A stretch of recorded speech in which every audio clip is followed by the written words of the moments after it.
Hello, welcome, नमस्कार, बहुत बहुत स्वागत आपका। आप देख रहे हैं CNBC आवाज़ और हम आपके लिए लेकर हाजिर हैं the real asset show powered by signature global. आपके साथ मैं आपका होस्ट विपिन भट्ट और एक और शो आपके लिए जहां पर हम थोड़ी गहराई में बात करेंगे, थोड़ा डिटेल में बातचीत करेंगे। ढेर सारे नंबर्स हमारे पास होंगे। क्योंकि हमें अप्रैल के महीने में आप पूछेंगे इसमें क्या खास बात है। नया फाइनेंशियल ईयर शुरू हो चुका है, बिल्कुल हो चुका है, लेकिन इसके साथ ही पहला क्वार्टर समाप्त हो चुका है। कौन सा क्वार्टर? अगर आप एक कैलेंडर ईयर का क्वार्टर देखें, जनवरी, फरवरी, मार्च, और जो अपना रियल एस्टेट है उसमें क्वार्टर को थोड़ा ऐसे ही गिना जाता है। पहले 3 महीने साल के, तो जनवरी, फरवरी, मार्च में देश का रियल एस्टेट कैसा रहा उसकी एक डिटेल रिपोर्ट आ चुकी है। नाइट फ्रैंक इंडिया ने इसे तैयार किया है।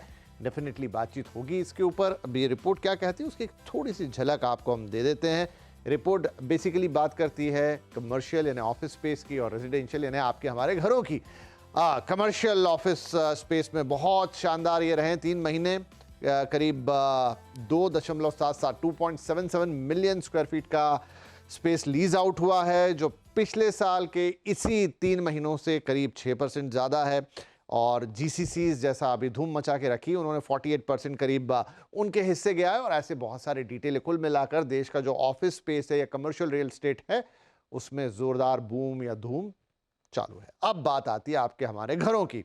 यहाँ पर जरूर थोड़ी रफ्तार थम रही है। हर बार हम वो बात कर रहे हैं, लेकिन वो रफ्तार अब धीरे धीरे और खिसकते खिसकते धीमी हो रही है। रिपोर्ट क्या कहती है कि देखिए, ऐसे अगर आप देखेंगे तो 84,000 से ज्यादा यूनिट्स बिके हैं, जो खराब नहीं कहे जा सकते। लेकिन आप तुलना जब करते हैं दो चीजों की, पिछले साल के इसी वक्त से तुलना कर देंगे, 4% कम है। फिर मुंबई में 7% गिरी, NCR में और पुणे में 11% की गिरावट। और ये रिपोर्ट ऐसा कहती है। तो मोटे तौर पे रिपोर्ट बता रही है कि देश का जो कमर्शियल रियल एस्टेट है वो तो बड़ा शानदार कर रहा है। रेजिडेंशियल में क्योंकि अब बहुत सारी चीज़ें हैं, बहुत सारे वेक्टर्स हैं या बहुत सारी परिस्थितियां हैं जो धीरे धीरे बदल रही हैं, उसका इम्पैक्ट आ रहा है। बातें पहले भी हुई हैं, लेकिन इन 3 महीनों से और पिक्चर थोड़ी साफ होती हुई नजर आएगी, जहां रफ्तार थोड़ी धीमी पड़ती हुई दिखाई दे रही है। अब इसका आपके और हमारे लिए क्या मतलब है, ये समझना बहुत इंपॉर्टेंट। रिपोर्ट आ गई, आंकड़े आ गए, सब ठीक है, और वो समझाने के लिए एक ही शख्स हैं हमारे पास। और आज उन्हें हमने स्टूडियो में आमंत्रित कर लिया है। गुलाम जिया साहब, senior ED Knight Frank India. Sir बहुत बहुत स्वागत है आपका। थोड़ा गैप हो गया लेकिन इस बार। जी बिल्कुल बिल्कुल। और वही मैं सोच रहा था कि काफ़ी वक्तों से आपको हमारी याद नहीं आई। तो जब जब इस तरह की रिपोर्टें हम लेके आपकी खिदमत में हाजिर होते हैं, तब आपको दोबारा हमारी याद आती है। वैसे हमने आपको याद किया, लेकिन जिसे क्या कहेंगे उर्दू में, मसरूफियत जो आपकी थी वो थोड़ी ज़्यादा थी बिल्कुल। और चूंकि ईयर एंड होता है 31 मार्च जी, जहां पर हम रिपोर्ट्स के अलावा अपने रेवेन्यूज पर भी ध्यान देते, तो ज़रूरत बहुत थी इस बात की कि फोकस किया जाए कि अपनी अर्निंग्स, अपनी रेवेन्यू पहले इंप्रूव करें, रिपोर्ट्स बाद में आती रहेंगी। वाह, अच्छा। देखिए, आप एक अच्छे वक्त में भी आए हैं, मतलब ऐसा वक्त जब वापस से दुनिया में जो है वो शांति की बातें होने लगी हैं। तो मैं उसका भी थोड़ा सा आपसे जिक्र करूंगा कि उन सब चीज़ों का रियल एस्टेट पे क्या फ़र्क पड़ेगा। लेकिन पहले आपकी रिपोर्ट से शुरुआत अगर हम करें तो सर 2 हिस्से हैं, रेजिडेंशियल है, कमर्शियल है। बताइए पहले किस हिस्से पे बात की जाए। देखिए, काफ़ी अरसे से आप और हम रियल एस्टेट के आंकड़ों पर जब वार्तालाप हमारी होती है, तो शायद हम नाइट फ्रैंक की तरफ से जो नंबर्स हम आपके सामने रखते हैं वो थोड़े से कॉन्जर्वेटिव होते हैं बनिस्बत उन इन्फ्लुएंसर्स या उन दूसरे डेटा एनालिस्ट के जो बग़ैर वक्त ज़ाय किए बड़ी बड़ी अटकलें लगा बैठते हैं। हमारे पास जब तक के प्रूफ ना हो, जब तक के डेटा पूरी तौर पर सही सामने ना आए, तब क्या तक हम आपको भी उस तरह की रील्स और वो सब देख के थोड़ी कोफ्त होती है? बहुत ज़्यादा। थोड़ी क्यों? जब कोई शख्स बगैर किसी जानकारी के बड़े दावे, बबांगे दहल दावे कर बैठता है, तब थोड़ी कोफ्त तो ज़रूर होती है। अब यही देख लें कि आज कम से कम 6 महीने से लोगों ने ये कहना शुरू कर दिया था कि रियल एस्टेट गिर रही है, इतनी बड़ी गिरावट आ गई है।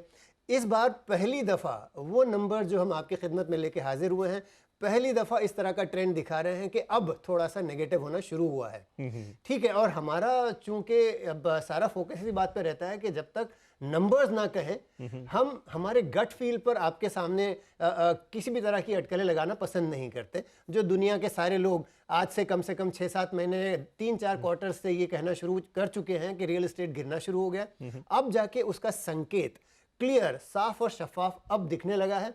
तो मैं ये कह रहा था कि चूंकि पहली बार हम भी ये मान रहे हैं कि अब रियल एस्टेट उस मकाम पे आ गया है कि जिसके आगे शायद गिरावट का साइकिल शुरू हो गया है, तो मैं चाहूंगा यहाँ से शुरू करते हैं, ऑफिस दोबारा उसके बाद देख लेंगे। ठीक है जी। और साथ में जैसा आपने अब जिक्र कर दिया, तो मैं दर्शकों से ये कहूं कि देखिए गुलाम साहब बिल्कुल सही बात कह रहे हैं। इन दिनों क्या है ना कि ये रील्स और सोशल मीडिया और उस पर लाइक्स, कमेंट, फॉलोअर्स, उसके चक्कर में ना कोई भी कुछ भी करने की कोशिश करता है, चीज़ों को सेंसेशनलाइज बनाता है, गिर गया, टूट गया, बर्बाद हो गया, चढ़ गया, वाह वाह, इतना फायदा नहीं।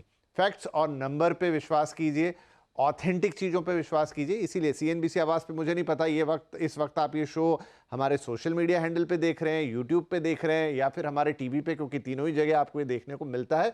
लेकिन जब सीएनबीसी आवाज़ पर हम बैठे हैं, बात कर रहे हैं, गुलाम साहब हैं, नाइट फ्रैंक इंडिया है, तो आप समझिए कि चीज़ें ऑथेंटिक हैं, छन के आ रही हैं, 10 तरह के फिल्टर लगे हैं और तभी आपको बताई जा रही हैं जब वो घट रही हैं, या आपको समय से पहले भी वो आगाह करते हैं, कई बार वो देते भी हैं वार्निंग्स। लेकिन हर चीज़ का एक बेस होता है, एक पीछे उसके गहरी रिसर्च होती है। वो सिर्फ लाइक्स, कमेंट्स या जस्ट एक यूफोरिया पैदा करने के लिए या वायरल करने के लिए नहीं होती। और ये कहना इसलिए ज़रूरी है क्योंकि इन दिनों देखिए बहुत मिक्स हो चला है, टीवी, सोशल मीडिया, सब, अब कोई डिफरेंस बचा नहीं है, हम वहीं से सारी चीज़ें कंज्यूम कर रहे हैं। लेकिन उसमें भी सही और ऑथेंटिक चीज़ें अलग हैं और सिर्फ ऐसे ही वायरल कंटेंट अलग है। वो गुलाम साहब ने कहा और वही दरखास्त मैं आप सबसे करूंगा। राइट सर, ये दर्शकों के साथ थोड़ी बात करना ज़रूरी थी। अब हम इस पर आते हैं कि आपने कहा कि ऑफिस अच्छा कर रहा है, जो चीज़ अच्छी है चलिए उसको पीछे रख लेते हैं, लेकिन जहां दिक्कतें आना शुरू हो गई हैं उसकी शुरू में बात कर लेते हैं। देखिए नंबर मैंने भी अभी कोट किया, आप फर्स्ट क्वार्टर की बात करें 2026 की, जनवरी, फरवरी, मार्च, 84,827 यूनिट्स टू बी प्रिसाइज, जो पिछले साल के इसी दौरान इसी वक्त से 4% कम है। देखने में तो मुझे ऐसा लगा कि ठीक है भाई, इतना 4% का तो आपको गुंजाइश दे देनी चाहिए, ऐसा भी नहीं हो गया कि आधी रह गई, बिक्री समाप्त हो गई। इस नंबर को कैसे समझें, कैसे आप जो कह रहे हैं संकेत जो दिख रहे हैं वो कहाँ छुपा है इसके अंदर? चूंकि आज हमारे पास पहली बार हम इतने विस्तार से इस मौजू पर गुफ्तगू करने चले हैं, तो मैं आपको इसके पीछे की कुछ एक छुपी हुई जो पोशीदा आंकड़े हैं वो आपके सामने भी रखना चाहूँगा। हालांकि आपने सरसरी तौर पर उनका जिक्र ज़रूर किया है। फॉर एग्ज़ाम्पल, अगर हम अलग अलग मार्केट्स को देखें, हम ये सारे नंबर जो आपने, जिनका आप भी जिक्र किया, 84,827 जो ट्रांजैक्शन नंबर्स हम जिसकी बात कर रहे हैं, ये नंबर अपने आप में बहुत सारे भेद छुपाए रखा है। यूँ समझ लें कि हर शहर का एक अपना अलग मूड है, एक अपना अलग मार्केट है। हर शहर के मार्केट में अलग अलग लेयर्स का, लेयर्स मतलब lower end of the market, middle and of the market, luxury, super luxury, her segment का एक अलग अलग मूड है, एक अलग अलग मार्केट है। तो ये जो हम नंबर, ये 84,000 या 4% का रिडक्शन वगैरह बता रहे हैं, ये तो एक मैक्रो नंबर हो गया। ओके। और ये एक जो मैक्रो नंबर होता है वो अपने अंदर बहुत सारे राज छुपाए हैं। कोशिश करूंगा कि इन राजों को आपके सामने जो छुपे हुए राज हैं उनको बताया जाए, खोला जाए। बिल्कुल। तो अगर आप सबसे पहले ये देखें, और चूंकि अब पहले हम रीजन्स की बात करते हैं, for example Delhi, NCR market आज कम से कम 3-4 क्वार्टर से तकलीफ में चल रहा है। और जाहिर सी बात है, अब जो हम जिन लोगों का जिक्र कर रहे थे, इन्फ्लुएंसर्स, अगर वो दिल्ली बैठे हुए हैं, वो दिल्ली के डेटा के बेसिस पर सारे इंडिया को पेंट कर बैठते हैं। तो ये गलत नहीं है कि दिल्ली का मार्केट कुछ ज़्यादा ही वक्तों से गिर रहा है। अब उस दिल्ली के मार्केट में भी जो लग्जरी एंड है, जो सुपर लग्जरी है, जैसे कि 100 करोड़ के, अच्छा एक मिनट, मैं बीच में, जब हम कह रहे हैं दिल्ली एनसीआर, अब दिल्ली एनसीआर में भी गुरुग्राम है, मैं वहां पर आ ही रहा हूं। अच्छा ओके, अगर आप मुझे 2 मिनट का बिल्कुल वक्त दें, बिल्कुल तो बिल्कुल जरूर, मैं पानी पी लेता हूं, आप कंटिन्यू करें। तो पहली चीज तो ये है कि उस मार्केट की भी, दिल्ली की मार्केट में भी जो लेयर्स हैं, अपर एंड में बहुत गजब का उठाव अभी भी चला हुआ है, वहां पर ट्रांजैक्शन अभी बरकरार हैं। जो लोअर एंड है वो तकरीबन मिट चुका है। खास तौर से गुरुग्राम में किसी तरह का 1-2 करोड़ से नीचे के मकान आपको गुरुग्राम में कहीं नहीं मिलते। अब आ जाते हैं रीजन्स की तरफ, क्योंकि आपने उसी चीज़ का भी जिक्र किया था कि अगर हम मान लें फरीदाबाद या नोएडा या गाजियाबाद का जिक्र करें, जो अपने आप में एक अलग ही मार्केट है। इन मार्केट्स में मिड टू लोअर एंड के अब मकानात काफ़ी तादाद में अवेलेबल हैं, लेकिन दूसरी ओर नोएडा में पिछले कुछ वक्तों में लग्जरी अपार्टमेंट्स का नया चलन शुरू हुआ है कि यहाँ पर भी 35,000 40,000 रुपए स्क्वायर फीट के मकान अब नोएडा में, जो इससे पहले दिखाई नहीं देते थे, अब आने लगे। ब्रांडेड रेसिडेंसेस आने लगे। अब उसका एक कारण ये भी है कि जो जेवर एयरपोर्ट का ओपनिंग हुई है उसके कारण मार्केट में एक यूफोरिया, एक तरह का एक्साइटमेंट तैयार किया है। और चूंकि डेवलपर्स, कॉमर्स, उनके लिए तो ये बिजनेस है, तो वो तो कोशिश करते हैं कि इस तरह की चीजों को और अच्छा, तो मैं यहाँ 1-2 मिनट के लिए आपको थोड़ा विषय से एक तरफ लेके चलता हूँ, और जरूरी है। जी जी। पिछला शो हमने जेवर एयरपोर्ट पे ही किया था और उसके लिए आपको दरखास्त भी भेजी थी, जैसा मैंने कहा, लेकिन आप उस दिन कहीं और मसरूफ थे, किसी और कार्यक्रम में थे, तो मैंने आपको मिस किया वहाँ पे, क्योंकि हमने पहले उस इलाके में कई सारी बातें की हैं, चाहे वहाँ का ट्रांसपोर्ट सिस्टम और तमाम चीज़ें। लेकिन कुल मिला के उस शो में थोड़ी सी रिपोर्ट्स वगैरह हमने ली अलग अलग। उसमें ये था कि ज़मीनों के दाम करीब करीब 6 गुना हो गए और मकानों के दाम 3 गुना हो गए, और आगे भी ये गुना गुना कुछ होते रहेंगे। तो बहुत ज़्यादा गॉडी पिक्चर थी, बहुत क्रिटिकल वो शो किया था। आप देखिएगा, अगर आपने नहीं देखा हो तो।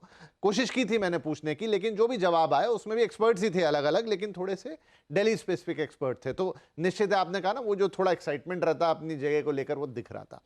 बट जवाब उनके भी बढ़िया थे। बट मैं आपसे भी एक राय लेना चाहूंगा कि क्या सच में जेवर एयरपोर्ट, मैंने उसकी तुलना भी कर ली थी कि जब हमने मुंबई में एयरपोर्ट लॉन्च होते देखा तो किस तरीके से प्रॉपर्टी बाजार में पहले बहुत यूफोरिया आया, दाम वक्त से पहले बढ़ गए, फिर लोगों ने खरीद लिया, फिर बाद में उनको तो लगा ये तो उतने पे भी बिक नहीं रहा और तमाम चीजें। तो एयरपोर्ट है, लेकिन क्या मुंबई की तुलना दिल्ली से कर लें? और दूसरी बात, चलिए एक एयरपोर्ट आ रहा है, अभी एयरपोर्ट बन गया, उसके आजू बाजू बहुत सारा प्लान है जो आगे 10-15 साल में डेवलप होगा, लेकिन 3 गुना अब 1-2 प्रॉपर्टी ट्रांजैक्शन हो जाते हैं ऐसे में। लेकिन क्या हम उसको इतना जनरलाइज कर सकते हैं कि एयरपोर्ट बन गया अब तो धमाधम है, 6 गुना 8 गुना जो भी आपको भाव मिलेगा?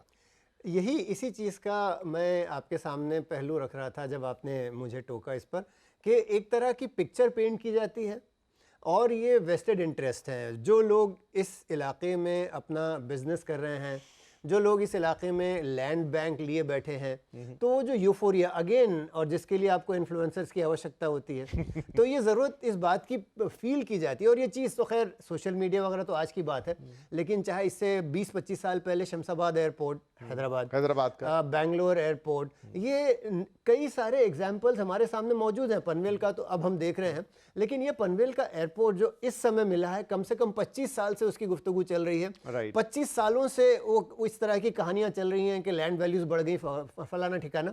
और इस सब के बावजूद, चूंकि अगर हम पनवेल का भी जिक्र कर लें, पनवेल के एयरपोर्ट ने नवी मुंबई में आज तक सुपर लग्जरी की चलन शुरू ही नहीं की है। बिल्कुल सही। पूरे नवी मुंबई में ले दे के हम सिर्फ पाम बीच रोड का जिक्र करते हैं जब लग्जरी प्रॉपर्टी का जिक्र आता है, और पाम बीच रोड की लग्जरी प्रॉपर्टीज भी, अगर आप वर्ली सेफेस की लग्जरी प्रॉपर्टीज की बात कर लें, तो 1/4 से भी कम दाम में बिक रही है। राइट।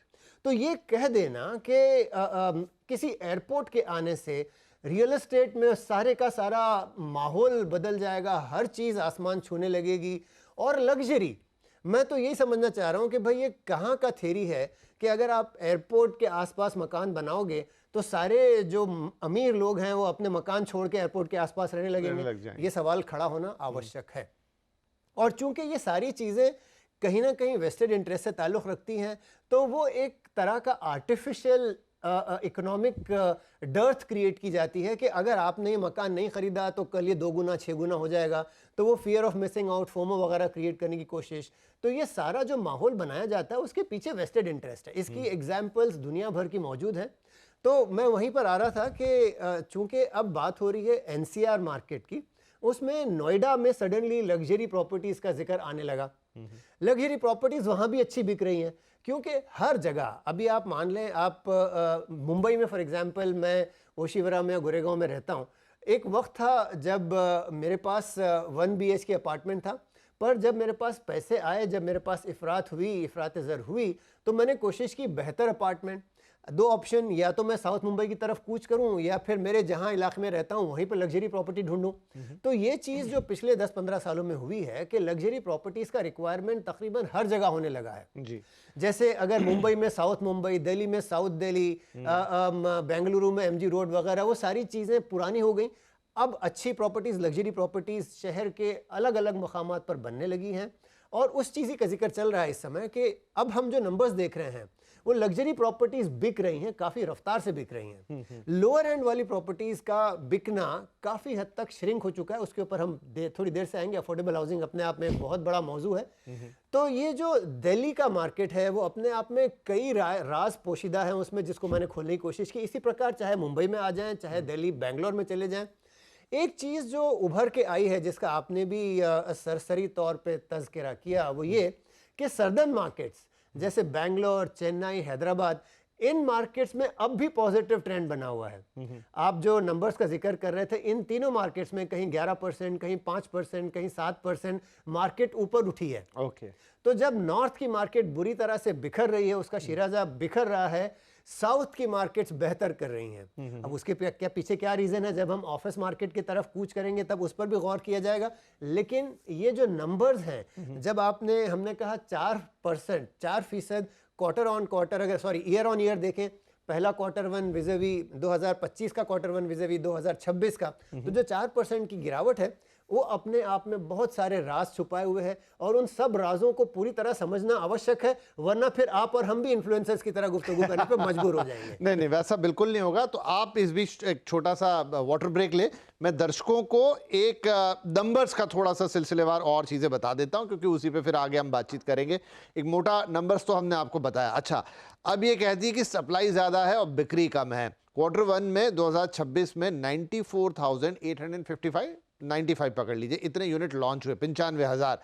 बिक्री से 10,000 यूनिट यानी ज़्यादा, यानी लॉन्च ज़्यादा है और अब बिक्री कम हो रही है। तो वो जो गैप है ओवर सप्लाई का, या जो आपको इन्वेंट्री दिखाई देती है, वो धीरे धीरे बिल्टअप होना शुरू होगी। 10,000 यूनिट बच गए, बिके नहीं। ठीक है, ये एक आंकड़ा हो गया। महंगे घरों की, जैसा सर ने अभी जिक्र किया कि भाई महंगे घरों की डिमांड थोड़ी ज़्यादा आ रही है। अब महंगे में यहाँ 1 करोड़ के जो प्लस वाले घर हैं, 1 करोड़ से जिनकी कीमत ज़्यादा है, अभी हम गुलाम साहब से ये भी पूछेंगे कि अब क्या लोग खुद भी मान रहे हैं कि 1 करोड़ वाला घर महंगा है, ये ट्रेंड सा बन गया है? क्योंकि हाँ, अफोर्डेबल हाउसिंग जो बिल्कुल एक अलग तबके के लिए और एक अलग तरीके की हाउसिंग, वो अलग है।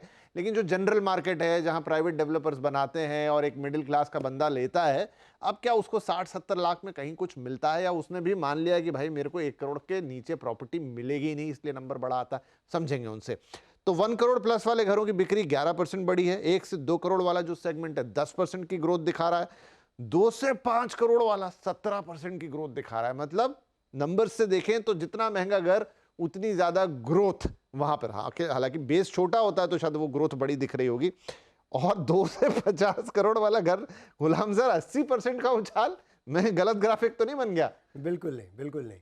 देखिए, और अगर तो ये नंबर तो इस रिपोर्ट में शायद कुछ और चीज़ें जो पूरी तरह से शामिल नहीं की जाती, क्योंकि एज आई सेड कि जब तक कि ये सारी चीज़ें पूरी तरह क्लियर ना हो हम नहीं लाते। आज भी मुंबई में 100 करोड़ से ज़्यादा के मकान आज भी उसी तेज़ रफ्तारी से बिक रहे हैं। उस रफ्तार में बढ़ोतरी आ रही है, घट नहीं रहे। आप यहाँ 50 का जिक्र कर रहे हैं, मैं आपको बता दूं, हम जहाँ बैठे हैं इसके करीब ब्रिज कैंडी के आसपास किसी डेवलपर ने पिछले 2 महीने में 200 करोड़ के 15 अपार्टमेंट बेच दिए। ओहो, तो ये चीजें 200 करोड़ के 15 अलग-अलग यूनिट, 200 करोड़ के 15 अपार्टमेंट 2 महीने के अंदर। अच्छा। तो ये चीज अपने आप में एक बहुत ही इसीलिए मैं आपसे कह रहा था कि जब आप नंबर्स पर गौर कर रहे हो तो आपको इन सारी जो नुआंसेस जिसे अंग्रेजी में कहते हैं, जो छोटे छोटे पॉइंट्स हैं, उन सबको सामने रखना आवश्यक है। वरना फिर हम भी किसी एक नंबर को लेके या तो यूफोरिया क्रिएट कर बैठेंगे या फियर क्रिएट कर बैठेंगे। तो ये चीज जानना जरूरी है। जैसा आप अभी कह रहे थे कि सुपर लग्जरी में किसी तरह की कोई गिरावट नहीं देखी जा रही है। बिल्कुल नहीं। हम जो कह रहे थे पिछली बार, आप और हम इन नंबर्स पर गुफ्तगू कर रहे थे जब ये जिक्र निकला था कि स्टॉक मार्केट बेहतर चल रही है, वेल्थ क्रिएशन हो रही है, हाँ। स्टार्टअप्स और यूनिकॉर्न्स भारत में सबसे बेहतरीन नंबर बढ़ते चले जा रहे हैं। स्टार्टअप्स की लैंड करार दिया गया था मुंबई को, भारत को। तो इन सबके कारण लग्जरी अपार्टमेंट्स बिक रहे हैं। लेकिन अगर आप देखें पिछले तकरीबन महीने भर से तो जितनी गिरावट स्टॉक मार्केट में आई है हम सबके सामने है।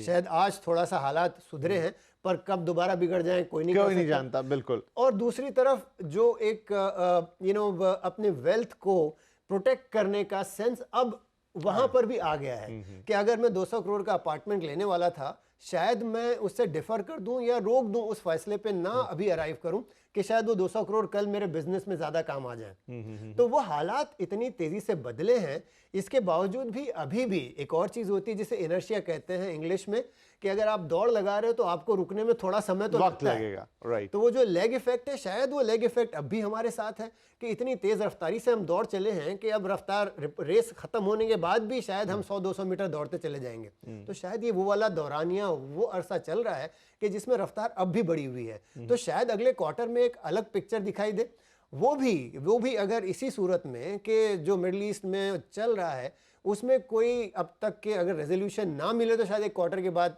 हालात बदले। अगर उसका रेजोल्यूशन जैसे आज हम देख रहे हैं 15 दिन का अंतर है, 15 दिन का वक्त है, अगर उस 15 दिन में हर चीज़ बेहतर हो जाती है तो शायद हम दोबारा आज से 3 महीने पहले जिस परिस्थिति में थे शायद दोबारा वहां पहुंच जाएं, और उसके बाद फिर हम बैठ के उसी चीज़ का जिक्र करेंगे 200 करोड़ के 15 के अब 30 बिक गए। तो मैं ये भी एक सवाल आपसे अब लगे हाथों पूछ ही लेता हूँ। मैंने जिक्र किया था कि ये जो पूरे हालात बने मिडिल ईस्ट के अंदर और उसका असर धीरे धीरे अब पूरी दुनिया पे आया, क्योंकि वहाँ पर ऑयल के सप्लाईज हैं और वो पूरी दुनिया को इम्पैक्ट करती हैं। करीब 40 दिन के आसपास का कन्फ्लिक्ट ऑलरेडी चला, चलिए युद्ध विराम आ गया, अच्छी बात है। जैसा आपने कहा, कोई नहीं जानता कि युद्ध विराम कब टूट जाएगा, भगवान ना करे टूटे, सब शांति से हो, लेकिन अभी सब कुछ अनसर्टेन है, ठीक है। अब अगर यहाँ से परिस्थिति हम मान के चलें सुधर भी जाती है, लेकिन ये तमाम देश जो वहाँ मौजूद है उन्होंने ये कहा कि जितना डैमेज उन्हें हो गया वो सप्लाई लाइन सुधारने में, वो सारी चीज़ों को वक्त पे आने में कई महीनों का वक्त उनको लग जाएगा। तो जाहिर सी बात है पूरी दुनिया पे उसका इम्पैक्ट आएगा। ठीक है, आपकी क्रूड के दाम बहुत ज़्यादा ना बढ़े, गिरना शुरू भी हो गए युद्ध विराम की खबर के साथ, लेकिन बहुत सारे एक्सपर्ट कह रहे हैं कि अब वो जो पहले $55-60 है ना, वो अब आप नहीं देखोगे, ये थोड़े ऊपर ही रहेंगे, क्योंकि वो डर तो हमेशा बना रहेगा। नंबर 1। नंबर 2, जो सब डैमेज हुआ है उसको सुधारने में वक्त और पैसे दोनों लगने वाले हैं। नंबर 3 कि जो कुछ सप्लाई चेन में इंटरप्शन आ गया वो भी धीरे धीरे नॉर्मलाइज होते हुए 1 क्वार्टर तो लग जाएगा। जब इतनी सारी चीज़ें होने वाली हैं और हम उससे कोई ऐसे अछूते तो रहेंगे नहीं, तो क्या इसका इम्पैक्ट, अगर मैं मानूं सब कुछ सही भी रहता है, बिगड़ गया तो पता नहीं फिर क्या बात होगी, सब कुछ सही भी रहता है तो भी आपने जिक्र किया अगले क्वार्टर में, लेकिन क्या एक वो जो डिटरेंट धक्का जो हो सकता है धीरे धीरे आता वो एक साथ लग गया है और फिर एक बड़ा इम्पैक्ट देखने को मिले, खासतौर पे जो बड़े बड़े फिगर्स हमने पढ़े इन पे, इस वाले साइड पर?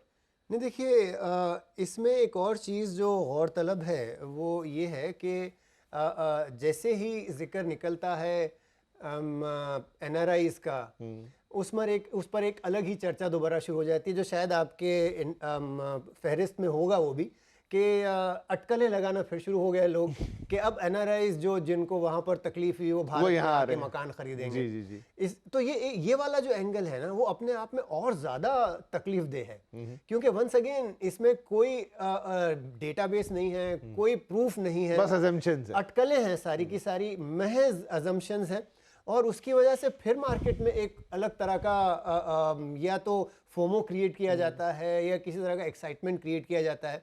वो सारी चीज़ें इसमें जुड़ी हुई हैं इससे। तो ये समझ लेना कि अब NRI ज़्यादा मकान खरीद रहे हैं, जो अपने आप में बिल्कुल ही बोगस कहानी है, वो चीज़ भी इसमें आ रही है। लेकिन आप ये समझें कि चूंकि अब थोड़ा मैक्रो इकोनॉमी या मैक्रो जियोपॉलिटिक्स की हम बात कर रहे हैं, तो हमारा तो ये विचार है कि जो धक्का अब तक लग चुका है, इसके आगे हालात अगर मान लें कि ये जो विराम है वो अल्प विराम नहीं है, वो परमानेंट है, तो शायद इसके आगे हालात इतने बुरे नहीं होंगे जैसे पिछले 10-15 दिन में हुए हैं। ठीक है, तो जो जोर का धक्का धीरे से, वो वाली बात अब नहीं रही। वी वुड हैव, हमने शायद वो जो ज़्यादा तकलीफ दे पीरियड है उसको हम क्रॉस कर चुके हैं। अगर ये मान लें कि अब इसके आगे सारे हालात सुधरना शुरू हो जाएंगे, तो वो हालात उसके आगे हम पहुंच गए हैं। क्योंकि अगर आप उन कंट्रीज़ का जिनका आप जिक्र कर रहे थे, वहाँ पर भी हालांकि रिपेयर मेंटेनेंस वगैरह के लिए वक्त लगेगा, लेकिन जो ओवरऑल सिटीजनशिप है, जो वहाँ के लोग हैं, आज आप दुबई चले जाएं या जिद्दा चले जाएं, वहाँ पर कहीं भी लाइफ रुकी हुई आपको नहीं दिखाई देगी, क्योंकि जो तकलीफ़ें हैं वो रिमोट एरियाज़ में हैं, जो जहाँ पर तेल के कुएं वगैरह हैं वहाँ पर। इसमें मेरा पूछने का तात्पर्य थोड़ा ये था सर कि फॉर एग्जांपल जो इंडियन बिजनेसेस हैं, जो यहाँ जैसे आपने कहा ना बहुत सारे लोग हैं जो 200 करोड़ का अपार्टमेंट शायद लेने जा रहे होंगे, तो एक बार उनके मन में आ जाएगा कि अभी इतना बड़ा इन्वेस्टमेंट करूं कि ना करूं। अब बहुत सारे एक्सपर्ट ये भी बात कर रहे हैं मार्केट में कि जो हमारे नंबर्स, जो क्वार्टरली नंबर्स, जो अर्निंग के नंबर्स आते हैं कंपनियों के, वो इम्पैक्ट होंगे, मार्जिन पे इम्पैक्ट आएगा, इस पे इम्पैक्ट आएगा। तो ओवरऑल इंडियन बिजनेस पे या इंडियन बिजनेस फ्रेटर्निटी पे भी, या जो मैं मानता हूं कि इस तरह के घर वही खरीद सकते हैं जिनकी इतनी ऊंचे लेवल की इनकम हो, तो वहां अगर मान लीजिए एक सेंटिमेंटल शॉक भी आता है या थोड़ा सा एक अलर्ट आ जाता है कि भाई थोड़ा सा स्टॉप और देखो दूर से खड़े होकर फिर कोई, तो क्या वहां पे डिसीजन मेकिंग इम्पैक्ट होगी? ये हो सकती है, ये हो सकती है। अगेन दोबारा मैं इसी तरफ आना चाहूँगा कि कितनी जल्दी हालात नॉर्मल होते हैं, ये उस पर डिपेंड करता है। ओके। क्योंकि इंग्लिश में एक वर्ड है वॉर चेस्ट, कि आप एक रिजर्व अपने पास हमेशा रखते हो कंटिजेंसीज के लिए या बुरे वक्त के लिए। वो कितना रिजर्व आपने बना रखा है उस पर निर्भर करता है कि अगर आप बेहतर बिजनेसमैन हो, आपने इस वॉर चेस्ट को अच्छी तरह से जब्त कर रखा है, तो शायद आपके लिए दोबारा बिजनेस इम्प्रूव करने में इतना समय ना लगे। पर अगर आपके पास कंटिजेंसीज प्लान के तौर पर कुछ नहीं बचा, तो शायद आप उस बुरे वक्त में बहुत जल्दी पड़ जाओगे। तो बिजनेसेस का भी, और ये जिनका जिक्र हम कर रहे हैं, जिस लेवल के लोगों की बात चल रही है, उस लेवल के लोग अपने आप में काफ़ी दूर की दृष्टि रखते हैं। शायद वो शख्स जो एक lower end of the society को बिलोंग करता है, वो रोज़ कुआं खोदता है, रोज़ पानी पीता है, लेकिन ये वो लोग हैं जो दूरदर्शी हैं, जो ये विजन रखते हैं, तो वो बेहतर समझते हैं कि कितने जल्दी वो कारोबार दोबारा जगह पर आ जाएगा। और वो ये भी जानते हैं कि अगर आज जो प्रोडक्ट उनको 100 रुपए की मिल रही है, वो शायद आज से 2 महीने बाद, 6 महीने बाद उससे ज़्यादा की हो जाए। ये मुमकिन है। और स्पेशली स्टॉक्स की अगर हम इक्विटी की बात करें, equity market is at the lowest. शायद आज तो लोग ये कहते हैं अगर आपके पास पैसा हो तो इक्विटी मार्केट में डालें, क्योंकि इस लेवल का दोबारा आपको फिर ये एडवांटेज नहीं मिलना। तो ये ऐसे बहुत सारे डिसीजंस हैं, उन पर सिंपल, साधा, सरल जवाब देना मुश्किल है। पर यह है, मुमकिन है कि कुछ स्लो डाउन तो ज़रूर आएगा, पर कितनी जल्दी हम इन हालात से, इस भंवर से बाहर निकलते हैं, उस पर निर्भर करेगा कि हम कितनी तेज़ी से दोबारा अपर एंड ऑफ मार्केट में दोबारा दौड़ लगाना शुरू करेंगे। तो सर आप थोड़ा ये समझना चाहूँगा कि जैसे आपने कहा ना कि ये पहली बार है जब आप भी बता रहे हैं कि भाई स्लो डाउन आ रहा है, इस सेगमेंट में तो नहीं आया, मतलब ये तो बढ़िया ही चल रहा है, नंबर्स बता रहे हैं कि सब जगह बढ़िया बढ़िया ग्रोथ हो रही है जो महंगी प्रॉपर्टीज़ हैं। हालांकि मैं मानता हूँ उनका नंबर छोटा होगा, बेस छोटा है, तो परसेंटेज टर्म्स में बड़ा है। फिर कहाँ से आप इस स्लो डाउन को कैच कर रहे हैं? किस जगह से आपको लग रहा है कि रियल पिक्चर यहाँ से ड्रॉ हो रही है? जैसा मैं आपसे कह रहा था कि दोनों चीज़ें हैं। एक तो segment, market segment. Right now आपका focus upper end of market पे है, luxury, super luxury, uber luxury पर है। तो ऑब्वियसली जो lower end of the market है, जिसका आपने शायद कुछ आंकड़ों का जिक्र भी किया है, कि वो वाले जो सेगमेंट है 1 करोड़ से नीचे, या मैं कर देता हूं, मैंने किया नहीं है, दर्शकों की सहूलियत के लिए कर देता हूं। तो अभी तो मैंने आपके लिए लग्जरी वाले नंबर पढ़े थे जहां पर 1 से 2 करोड़, 2 से 5, 20 से 50 करोड़ ये थे। अब ये वाले जो 50 लाख से कम वाले घर हैं, वहां पर 23% का डाउनफॉल है, 23% गिरावट है बिक्री में। 50 लाख से 1 करोड़ 12% वहां पर डिप है। कुल हिस्सेदारी जो है इस पूरे सेगमेंट की, वो घट के अब 54% होती थी ओवरऑल बिक्री में, वो घट के हो गई 47%। तो क्या सर यहीं से इम्पैक्ट आ रहा है? एग्जैक्टली। ओके। मैं वहीं आपका ध्यान आकर्षित करना चाह रहा था। चूंकि हम अफोर्डेबल हाउसिंग पर उमूमन एक अपने आप में अलहदा एक चर्चा करते हैं, तो अब आ गए हम अफोर्डेबल हाउसिंग की ओर। और अफोर्डेबल हाउसिंग के प्रॉब्लम्स काफ़ी समय से चल रहे हैं। हमने कम से कम 2-3 दफ़ा अफोर्डेबल हाउसिंग पर फोकस करके डिस्कशन की है। और अगर आपको याद हो तो मसला ये रहा है कि अफोर्डेबल हाउसिंग के डेवलपर्स आज नहीं बचे, क्योंकि अगेन ये कॉमर्स है, इकोनॉमिक्स है कि डेवलपर बिजनेसमैन है। जहां पर उसके बिक्री की रफ्तार तेज़ है, जहां पर उसके प्रॉफिट के मार्जिन्स बेहतर हैं, जाहिर सी बात है डेवलपर वहीं पे फोकस करेगा। तो चूंकि ये जो अपर एंड ऑफ द मार्केट है, जो आज से शायद 8-10 साल पहले मुश्किल से 8-10% का हुआ करता था, वो 50% की और चला गया। राइट। जो अफोर्डेबल हाउसिंग है 2/3 से ज़्यादा होता था, 66 to 70% होता है, अभी 40s में आ गया है। मुझे याद पड़ता है सर, पुराना एक किस्सा है, नाम तो नहीं लेता डेवलपर का, लेकिन अभी जैसे आपने एक जिक्र किया ना कि इसी इलाके के आसपास 15 यूनिट बिक गए 200 करोड़ के, और इसी इलाके के आसपास 10 साल पुरानी बात होगी, में भी उससे थोड़ा आगे पीछे, एक बड़ा लग्जरी प्रोजेक्ट यहीं लोअर परेल में बना, और आखिरी में हालत ये हुई कि उसी डेवलपर को उसमें छोटे घर काट काट के बेचने पड़े, और वो भी नहीं बिका, और फिर तो सब कुछ बर्बाद ही हो गया। True true true. तो ये जो अफोर्डेबल हाउसिंग का सबसे बड़ा मसला ये है कि आपके पास डेवलपर्स नहीं हैं जो अफोर्डेबल हाउसिंग पे फोकस कर रहे हैं। जाहिर सी बात है, उनके लिए बिजनेस है वो, तो जहाँ बेहतर है बिजनेस वहाँ पर उनका ध्यान वहाँ है। अगर आपको याद हो, आपके एक डिस्कशन में एक डेवलपर जो यहाँ आए थे, उन्होंने बताया कि वो वसई विरार में बड़े डेवलपमेंट कर रहे हैं, उनका फोकस है कि अफोर्डेबल हाउसिंग पे ध्यान दिया जाए। It was a music to our ears कि भाई अच्छा लगा कि कोई डेवलपर्स ऐसे हैं, पर वो बहुत ही चुनिंदा 100 में से चंद ही होंगे जो अफोर्डेबल हाउसिंग पे फोकस कर रहे हैं।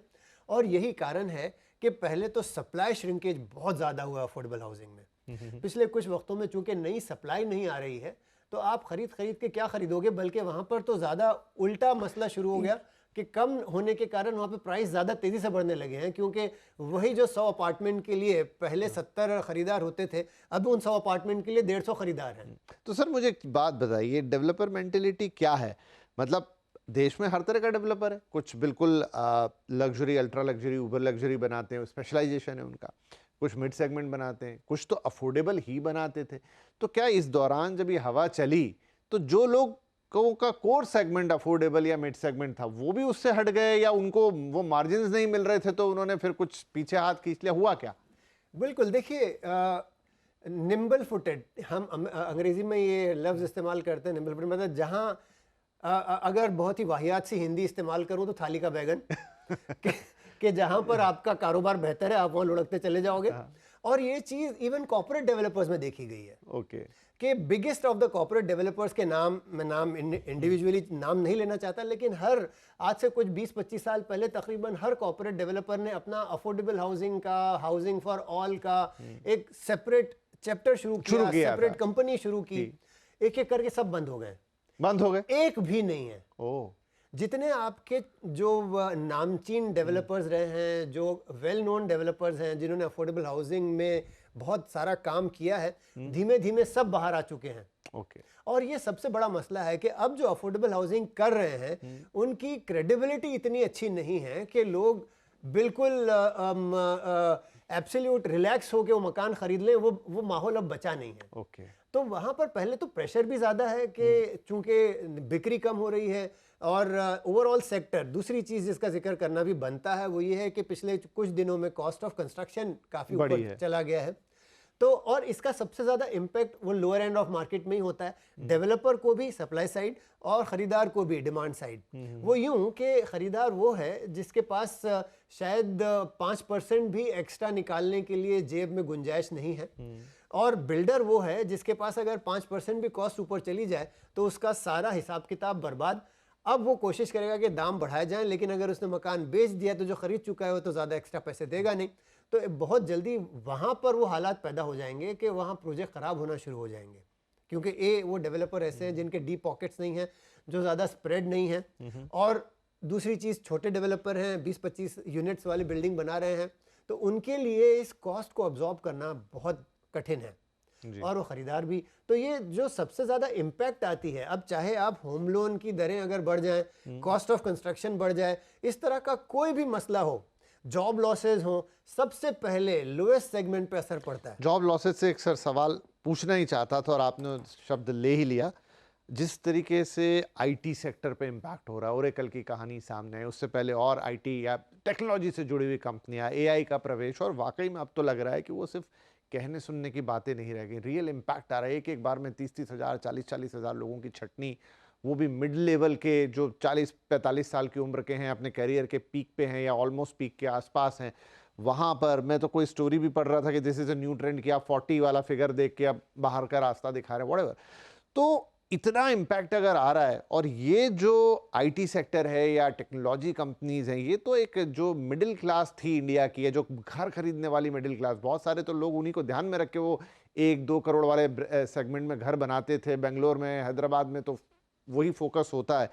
वहाँ क्या इम्पैक्ट होगा सर? आप देख पा रहे हैं क्या इसको कि वहाँ एक बहुत बड़ा हलचल होने वाली है या बहुत बड़ा इम्पैक्ट आने वाला है? मैं इस चीज़ को उठाए रखना चाह रहा था जब हम ऑफिस डिस्कशन, शायद वक्त आ गया, शुरू कर ही देते हैं। बिल्कुल बिल्कुल बिल्कुल। तो अब बात आ जाती है ऑफिस स्पेस की, और चूंकि आपने सबसे शुरुआत यहाँ से की थी, आपने 30 मिलियन स्क्वायर फीट जो है वो भारत में पहले क्वार्टर में अब्जॉर्ब हुआ है। 30 है या 3 है सर? 30 मिलियन। अच्छा, 2.77 million square feet, square metre होगा आप जो देख रहे हैं। तो शायद वो थोड़ा सा अंतर हो गया, तो 30 मिलियन स्क्वायर फीट वो करेक्ट है। 30 मिलियन स्क्वायर फीट हुआ है।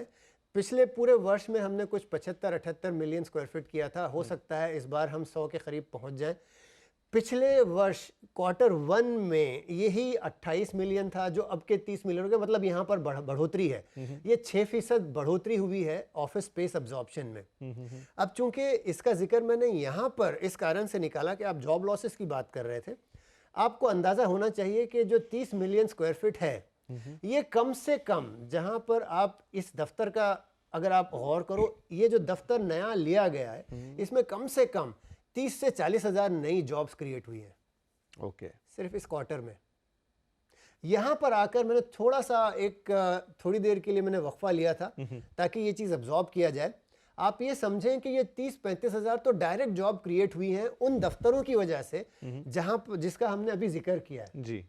अब अगर आप इसके सामने जो आंकड़े आप कह रहे थे कि 30,000 ओरेकल ने निकाला, उसमें से शायद भारतवर्ष में 8-10 हजार है, 12,000, ये पूरे वर्ल्ड की बात चल रही हाँ है जी, उसमें और इंडिया इस में क्वार्टर की बात चल रही है। आप ये देखें कि पिछले साल भर में ऐसे कितने जॉब लॉसेस हुए। अब आ जाते हैं कि जब इस तरह का कोई जॉब लॉस होता है, उस जॉब लॉस के सामने दूसरे नई जॉब जो क्रिएट हुई उसको भी सामने रखना बहुत जरूरी है, डेफिनेटली। अब आप ये देखें कि भारत का जो नौजवान है वो एआई में भी एक बहुत ही बेहतरीन लीड लेता चला जा रहा है, आर्टिफिशियल इंटेलिजेंस वगैरह में। तो ये जो नए जॉब्स क्रिएट हो रहे हैं, वो चाहे वो अमेजॉन हो, चाहे वो मेटा हो, चाहे वो जो भी बड़ी बड़ी कंपनीज हैं, उनका फोकस जो पुराने जो कॉम्पिटेंसीज थी उनको साइड में रख के एआई रिलेटेड कॉम्पिटेंसीज पर फोकस चल रहा है। वो जॉब्स क्रिएट हो रही हैं। ओके। और अगर हमारा नौजवान, हमारा युवा उस चीज में अपने आप को ढाल रहा है, तो उसके लिए जॉब लॉस की कोई प्रॉब्लम नहीं है। एक तरह की जॉब कम होगी, दूसरी तरह की जॉब बढ़ेगी। तो ये समझना जरूरी है कि नेट रिजल्ट कितना है। तो अगर साल भर में अगर हम 75-80 मिलियन की बात करते हैं, तो तकरीबन 1 लाख जॉब्स आपको ऑफिस के चलते हर साल नई 1 लाख जॉब्स बन रही हैं। ओके। अब अगर उन 1 लाख जॉब्स में से कुछ 10-15-20 हजार ऑल्टरनेट हो रही हैं, मतलब ये कम होके ये 20 नहीं आ रही हैं, उसमें कोई आपत्ति नहीं होनी चाहिए। कम से कम घर बेचने वालों को तो नहीं बिल्कुल होनी। बिल्कुल हाँ। कि वही देख लें कि अगर मैं 70-80 मिलियन की बात करूं, तो उसके सामने कम से कम 80,000-90,000 जॉब नई क्रिएट हुई है। तो अगर साल भर में उतने नए मकान बिक रहे हैं तो क्या प्रॉब्लम है जी। और ये तो डायरेक्ट है। उसके अलावा जो कई सारी जॉब्स क्रिएट होती है, मैन्युफैक्चरिंग में हो रही हैं और दूसरे हर तरह के सेक्टर। तो सिर्फ एक छोटा सा रिप्रेजेंटेशन है पूरे कंट्री के जॉब क्रिएशन का। उसके अलावा अगर आप उसको एक्सपांड करोगे तो आप पाओगे कि 4-5 लाख मकान अगर साल में बिक रहे हैं, तो उसमें कोई ज्यादा आपत्ति नहीं आनी चाहिए कि अगर 10-20 हजार जॉब कट हो जाए। ये क्या उतना ही स्ट्रेट है? क्योंकि देखिए जीसीसीज, अब जीसीसी में काम करने वाला बंदा जो भी होगा उसका एक लेवल होगा, एक आई थिंक एक्सपर्टीज भी होंगी, क्योंकि यहाँ मैक्सिमम वाइट कॉलर जॉब्स आएंगी और मैं वही आईटी वाली टाइप की जॉब की बात कर रहा हूँ। लेकिन जो आईटी से वर्कफोर्स बाहर जा रही है, अब वो कंसोलिडेशन समझ लीजिए जॉब का, कि जो 10 बंदे काम कर रहे थे उसकी जगह आपने एक एआई वाला चीज़ लगाई, तो 10 के बदले 1 जॉब आ रही होगी। अब वो थोड़ा एप्पल टू एप्पल कंपेयर करना पड़ेगा, वो डेटा इस वक्त तो नहीं है हाथ में, लेकिन मोटे तौर पे तो मुझे आपकी बात समझ में आ गई कि भाई जा रही है तो आ भी रही है, लेकिन जिस तादाद में जा रही है क्या उस तादाद में आ रही है? इस चीज़ पर गौर करने से पहले मैं आपको थोड़ा वक्त में पीछे की तरफ ले जाना चाहूँगा कि जब हम और आप शायद जॉब मार्केट में एंटर किए थे, उस टाइम पे आईटी की शुरुआत हुई थी। राइट। 80s 90s में, हम मेरा ख्याल है 90s में जब मैं 91-92 में मैं पहली जॉब में कर रहा था, तो हमारे लिए एज एन इंजीनियर, मैं सिविल इंजीनियर हूँ, हमारे लिए आवश्यक समझा गया था कि आपको वर्ड आना चाहिए, एक्सेल आना चाहिए, पावर पॉइंट आना चाहिए, वरना आप जॉब खो बैठोगे। तो यही चीज़ उस समय भी थी, आज से 20-25 साल पहले। उससे कोई जॉब की कमी नहीं हुई, बल्कि और बढ़ी जॉब्स। पर उस समय सर ये हुआ था कि किसी को वर्ड या पावर या एक्सेल नहीं आ रही तो उसको सिखाई जाए, उसको कंप्यूटर एजुकेट बनाया जाए, कंप्यूटर लिटरेट बनाया जाए। एआई के साथ दिक्कत ये हो रही कि एआई लिटरेट बनाना तो नहीं है, एआई ने रिप्लेसमेंट वाला काम थोड़ा बढ़ा दिया। और अब तो मतलब दुनिया के जितने महान जानकार हैं वो भी बात बोल ही रहे हैं कि आगे चल के ये जॉब्स इससे रिप्लेस हो जाएगा, वो जॉब तो। लेकिन मेरा कहना सिर्फ इतना है कि वो अब एक्चुअल में दिखने लगा है। हम शायद इसको और डिटेल में देखेंगे तो बात अलग होगी, इस पर चर्चा कर लेंगे। लेकिन मेरी चिंता वही है कि वो जो इतना बड़ा सेक्शन गया उसका क्या होगा? वो भी तो कहीं ना कहीं कोई घर खरीद रहा होगा, चलिए उसके लिए रिप्लेसमेंट वाले खरीदार क्या उतने सारे आ जाएंगे? कैसे देखें इसको जब तक अपने पास उतना माइन्यूट या डिटेल डेटा नहीं है? मैं सिर्फ मैक्रो पर ही ध्यान देना चाहता हूं, क्योंकि चूंकि आप भी कह रहे हैं माइन्यूट डेटा नहीं है। आज चूंकि मैंने आपको 25 साल पहले ही आपको ले गया था, अभी आपको 50 साल पहले ले जाते हैं। Mumbai was known as textile capital of the country, ठीक है। और फिर 1980s में कुछ एक जो यूनियन लीडर्स के खिलाफ एक यूनियन लीडर्स ने एक वेव शुरू की, उसमें सारे का सारा टेक्सटाइल इंडस्ट्री बंद हो गया। तो मुंबई की तकरीबन सारी जॉब्स खत्म हो गई। पर आज जब आप पीछे पलट के देखते हो तो उन्हीं इमारतों की जगह पर आज आप और हम बैठे हैं, उसी जगह पर जहां कभी एक टेक्सटाइल मिल हुआ करती थी। यहाँ पर आलीशान बिल्डिंगें खड़ी हो गई जहां टेक्सटाइल मिल हुआ करते थे। वो टेक्सटाइल वर्कर्स को कुछ दौरान कुछ वक्फे के लिए तकलीफें हुई हैं, डेफिनेटली हुई हैं, जॉब लॉसेस हुए हैं, लेकिन उसकी जगह दूसरे नए जॉब क्रिएट हुए हैं। तो ये तो दुनिया का दस्तूर है, ये तो वक्त के साथ नए टेक्निक्स टेक्नोलॉजीज आती रहेंगी। आपने मुझे इस समय सिर्फ एआई का जिक्र किया, कुछ वक्त पहले कोडिंग का वही एक लेयर चली थी, उससे पहले आईटी की लेयर चली, उससे पहले इवन जो मैन्युफैक्चरिंग से सर्विसेज का लेयर चला। ये सारी चीज़ें वक्त वक्त के साथ चलती रहती हैं। मेरा तो मानना ये है कि इन चीज़ों को लेके बहुत ज़्यादा तकलीफ और बहुत ज़्यादा नेगेटिव पिक्चर पेंट करना मतलब नहीं रखता। भारत अपने आप में एक तरक्की की तरफ बढ़ता हुआ देश है, और हमारा यूथ, हमारा जो यंगस्टर, हमारे जो युवा हैं, वो इतने केपेबल हैं कि बहुत जल्दी अपने आप को नए जॉब रिक्वायरमेंट में ढाल सकते हैं। कोडिंग, आज से 10 साल पहले कोडिंग के बारे में कोई नहीं जानता था, आज बच्चों को दूसरी तीसरी जमात में कोडिंग सिखाई जा रही है। लेकिन अब उस कोडिंग को ही तो एआई ने रिप्लेस कर दिया। उस कोडिंग को एआई ने रिप्लेस किया, बिल्कुल। अब बच्चों में भी वो एआई का चलन दिखेगा, तो वही आगे चल के jobs, nature of job change होगा, लेकिन जॉब्स अपने आप में बरकरार रहेंगी। इस चीज़ पर ध्यान देना आवश्यक है। हर तरह के लोग मौजूद हैं। कुछ लोग जो बहुत ज़्यादा नेगेटिव माइंडसेट हैं वो आपको मायूसी की ओर धकेलेंगे, लेकिन मैं चाहता हूं कि आप उस चीज़ से बाहर आएं। आप ये देखें कि हमारा भविष्य बहुत ज़्यादा उज्जवल है, उसकी तरफ ध्यान दें, हमारे युवाओं पे ध्यान दें, उनको वो नए कॉम्पिटेंसी सिखाएं। मैं नेगेटिव की बात तो नहीं कर रहा, लेकिन मुझे ये लग रहा है कि हकीकत से भी मुंह ना मोड़ा जाए, क्योंकि अब देखिए, ये वही मैंने कहा कि जब थोड़ा डिटेल डेटा होगा तो उस पर बात थोड़ी ज़्यादा होगी। हालांकि जहाँ तक घरों की बात है, जैसे ऑफिस का डेटा कह ही रहा है कि अगर आपका ऑक्यूपेंसी इतना परसेंटेज बढ़ गया या इतने परसेंटेज जीसीसी ने और ले लिया, तो डेफिनेटली वहाँ किसी न किसी को तो जॉब मिल रही है, और जिसको जॉब मिल रही है वो उस घर को खरीद लेगा। हाँ, ये ज़रूर है कि ये खरीद पा रहा था, ये रेस से हट गया। जो आपने अभी थोड़ी देर पहले मुंबई का 50 साल पहले वाला उदाहरण दिया कि एक पर्टिकुलर ग्रुप ऑफ पीपल हट गए, उनकी जगह एक दूसरा ग्रुप ऑफ पीपल आ गया। अब उनका क्या हुआ और इनका क्या हुआ, एक अलग एक सोशल टॉपिक हो जाएगा आई थिंक। लेकिन जहां तक रियल एस्टेट की बात है, उनको उनके ऑक्यूपेंट मिल रहे हैं। बिल्कुल बिल्कुल बिल्कुल दुरुस्त। ठीक है, अब इसमें और थोड़ा आगे बढ़ जाएं ऑफिस के अंदर। तो अमूमन जो रिकॉर्ड बनाते थे वो बेंगलुरु बनाता था, लेकिन इस बार मुंबई का भी नाम आ गया, हैदराबाद में भी रिकॉर्ड लीजिंग हुई है, एनसीआर और बेंगलुरु में भी नंबर्स अच्छे हैं। तो अब क्या इस तरफ भी हलचल हो रही है? साउथ में तो हो ही रही थी। देखिए, बेंगलोर का कुछ भी एनालिसिस करने से पहले समझना ज़रूरी है कि पिछले साल बेंगलोर ने रिकॉर्ड ब्रेकिंग नंबर किया है। तो हम अंग्रेजी में उसे कहते हैं बेस इफेक्ट। पिछले Q1 में बेंगलुरु का बहुत बड़ा ट्रांजैक्शन हुआ है, और जिसकी वजह से इस समय आपको वो नंबर छोटा दिख रहा है। हालांकि अपने आप में तकरीबन 9.5 मिलियन स्क्वायर फीट बेंगलोर में अब्जॉर्ब हुआ है। दूसरे नंबर पे जो मुंबई और हैदराबाद आते हैं, ये 5.5 मिलियन के आसपास दोनों शहरों में हुआ है जी। तो ऑलमोस्ट डबल है बेंगलोर का। ओके। बेंगलोर ने पिछली साल कुछ पहले क्वार्टर में तकरीबन 14 मिलियन स्क्वायर फीट किया था।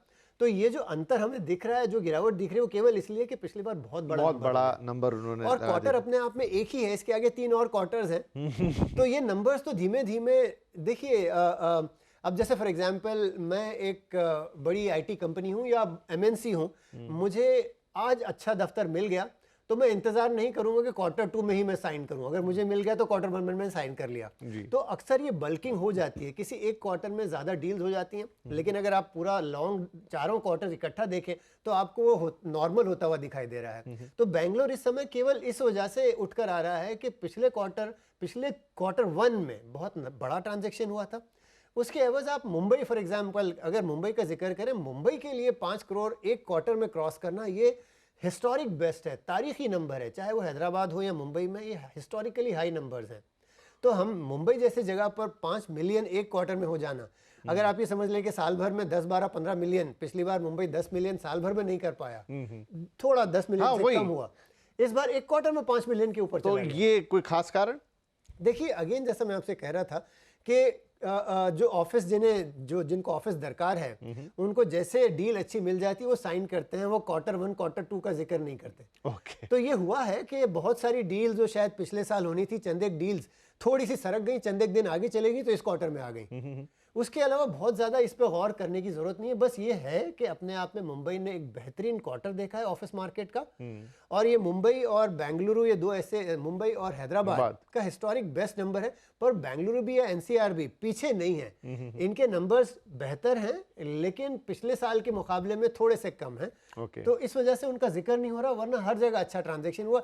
30 मिलियन भारत में पहली बार क्वार्टर 1 में 30 मिलियन। तो ये एक, Ghulam Sahab, back to back after corona, मतलब हम 2019 का पहले जिक्र करते थे, फिर चलिए बीच में कोविड आ गया, उसके बाद से मार्केट जैसी दुरुस्त हुआ है, 2019 भी पीछे छूटा, फिर 24 अच्छा रहा, 25 और अच्छा रहा, अब हम 26 में, और 26 में आप कह रहे हैं कि ऐसा क्वार्टर तो आज तक कभी आया ही नहीं।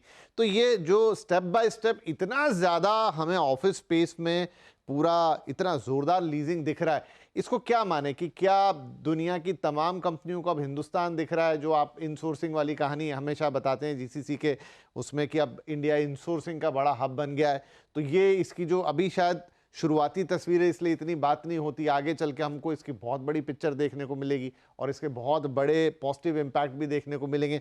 ये कहानी क्या कह रही है, क्यों ऐसा सब कुछ हो रहा है, वाई इंडिया?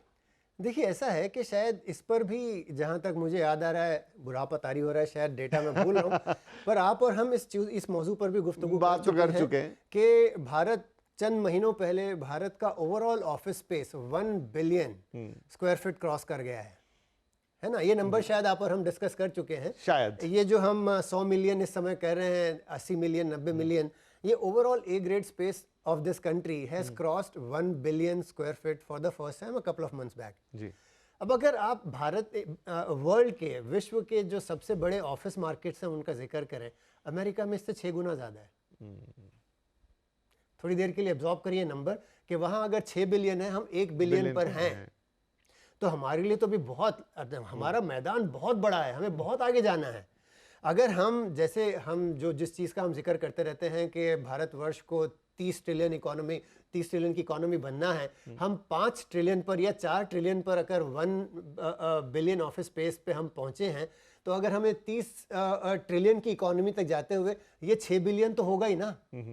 तो मैं ये कहना चाह रहा हूं कि कोई बहुत बहुत ज़्यादा बड़ा नंबर नहीं है। जैसे इकोनॉमी ग्रो करेगी, वैसे आपको दफ्तर की रिक्वायरमेंट, ऑफिसेस का नीड बढ़ता चलेगा, और ये तो अभी शुरुआत है। आगे चल के इसी प्रकार हो सकता है कि ग्लोबल हेडविंड, जिसे हम कहते हैं, ये कोई वॉर हो गई, वो हो गया, उसके कारण कहीं ना कहीं स्लो डाउन आएगा, लेकिन लॉन्ग टर्म इम्पैक्ट जो है ना, वो अपने आप में जैसा था वैसी चल रहा है। तो बहुत ज़्यादा हमें इतने बड़े अचीवमेंट से घबराने की ज़रूरत नहीं है। आगे चल के इससे बड़े अचीवमेंट होने वाले हैं। राइट।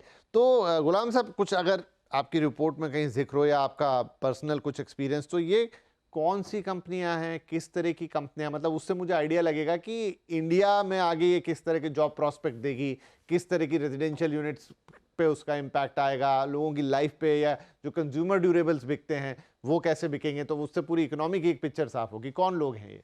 देखिए, सर्विस सेक्टर जिसे हम कहते हैं, उसमें आईटी या एआई या टेक्नोलॉजी अपने आप में एक शेयर रखता है।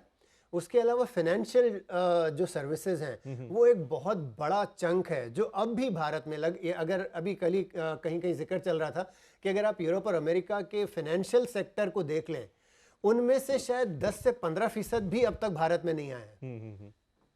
गौर करें इस नंबर पर कि जो बड़े बड़े बैंक्स हैं, जो बड़े बड़े फाइनेंशियल इंस्टीट्यूट्स हैं, जो इस तरह के बड़े फाइनेंशियल जायंट्स हैं, उसमें से 10 से 15% कंपनीज भी अब तक भारत में नहीं आई हैं। तो ये बहुत बड़ा रन है, और भारत का जो सबसे बड़ा एडवांटेज है, हमारी जो कॉस्ट है, कॉस्ट ऑफ लेबर कॉस्ट जिसे हम कहते हैं, कि जिस तरह से हम सैलरीज वगैरह हमारी, वो अमेरिका और यूरोप से 1/3 से 1/4 कम है। और आई थिंक रियल एस्टेट का कॉस्ट भी, real estate is also very cheap.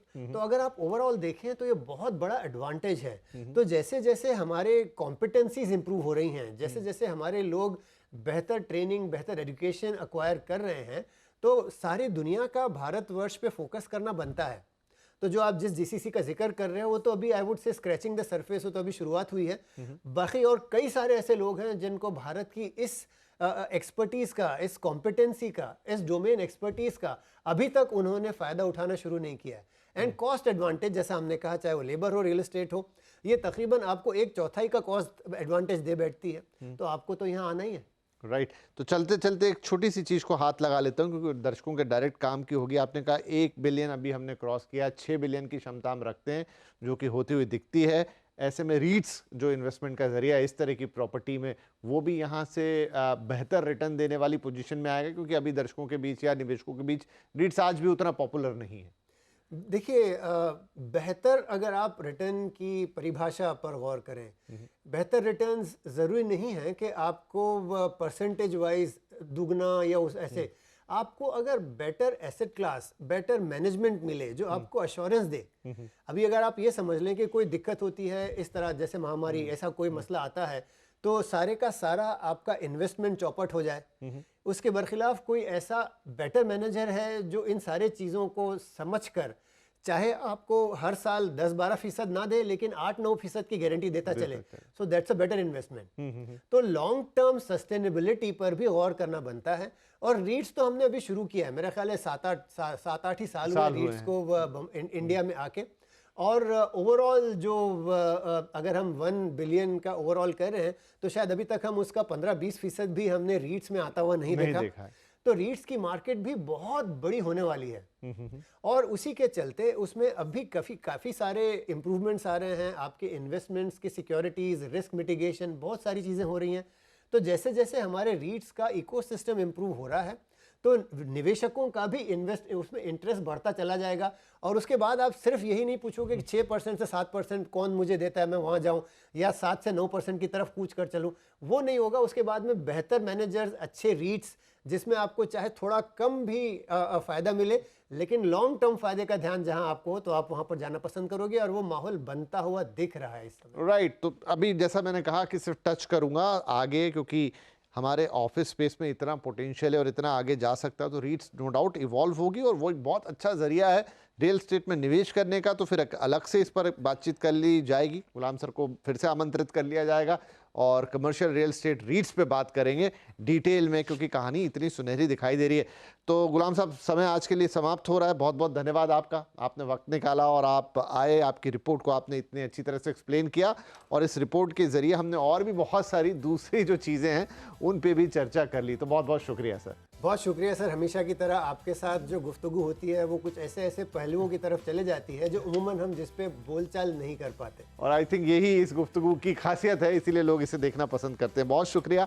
और तमाम दर्शकों का भी बहुत शुक्रिया कि आप हर बार हमारी इतनी हौसला अफजाई करते हैं। आपको हमारे प्रोग्राम्स, हमारा ये खास तौर पे रियल एस्टेट शो अच्छा लगने लगा, और अब तो मैं देख रहा हूँ कि सोशल मीडिया पे एंगेजमेंट भी धीरे धीरे काफ़ी बढ़ी है। तो बिल्कुल अपने कमेंट्स ज़रूर दें, जितना भी शो आप देखें, पूरा देखें, आधा देखें, कोई रील देखें, हमें बताएं ज़रूर कि आपको कैसा लगा, और साथ में आप और क्या सुनना या जानना चाहते हैं। और हमेशा की तरह यही कहूँगा, चाहे आप इसे टीवी पे देखें, चाहे हमारे सोशल मीडिया प्लेटफॉर्म पे देखें, हमारे यूट्यूब चैनल पे देखें, ज़रूर अपनी राय रख दें। डायरेक्ट वैसे तो आप हमें मेल भी भेज ही सकते हैं, लेकिन वहीं कमेंट बॉक्स में लिख देंगे तो बहुत आसान होता है पढ़ना। आई होप कि ये एपिसोड भी आपको बहुत अच्छा लगेगा। अब आगे ऐसे ही कुछ और एपिसोड्स हर हफ्ते हम आपके लिए लेकर आते ही हैं। तो फिर मुलाकात होगी अगले हफ्ते, तब तक के लिए अपना ध्यान रखिए।